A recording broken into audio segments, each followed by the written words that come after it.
Drawing 14th and last position, the 1995 Winston Cup champion, number 24, Jeff Gordon.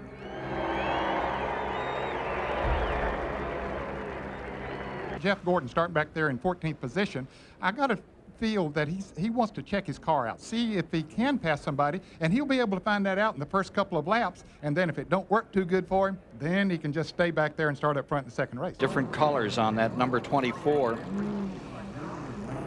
Yeah, that's his new paint job. If that other car was a rainbow, this must be a thunderstorm here.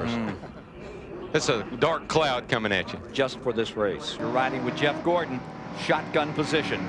Last on the field, 14th. I'll try to maneuver around, see what my car can do by itself or around other cars the first 10 lap segment. And then after that, that's when my strategy starts coming in.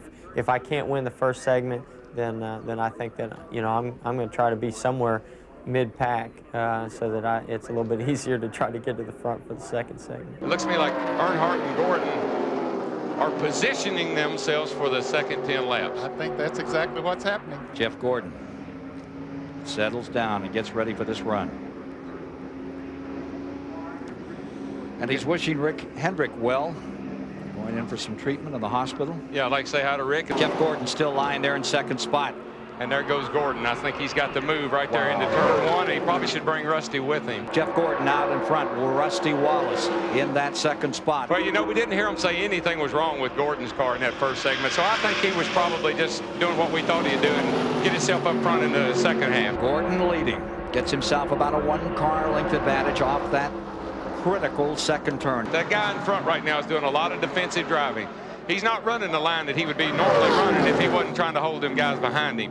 He runs the middle of the racetrack. He runs around a good bit off of the corner, different lines, seeing if there's anything there. Gordon continuing to stay on the point. And see if Jeff Gordon can hold off Rusty Wallace. Out of two. This is the toughest part in the race right here. Is when you come off that corner and want to know if you wonder if you got enough to make the move or not, and he doesn't have.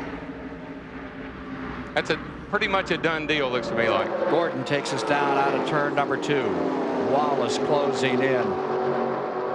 Yeah, he needed to make his move off turn 2 if he's going to have it. It's a done deal when they come off a 2. Down for the checkers. To the stripe. 3 wide out and back, but where it counts for the big money. Across the line for the checkers. Give it to Jeff Gordon, his second win in the Busch Clash. Won it at 22 years of age back in 1994. Wheels another victory here today. Gordon coming out on top. Victory lane's where they're headed. That's where you'll be headed to meet the winner of the 1997 Busch Clash right after this. Jeff Gordon climbs out. Ray Evernham told him, don't jump on the roof. They've still got to get this car through post-race inspection.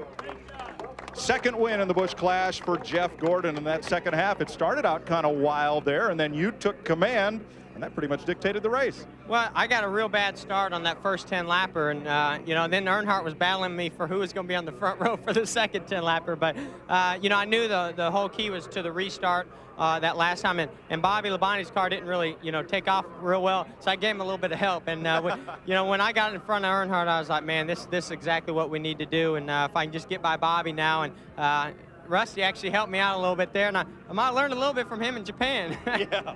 So you're saying it's better to have the lead than to try to take it? Oh, absolutely. I mean, there's some of those guys that had real fast cars. They can pull out and pass, but you got to have a partner. That's all there is to it. If somebody doesn't pull out with you, and you got to have more than one, too, then you're not going to go anywhere.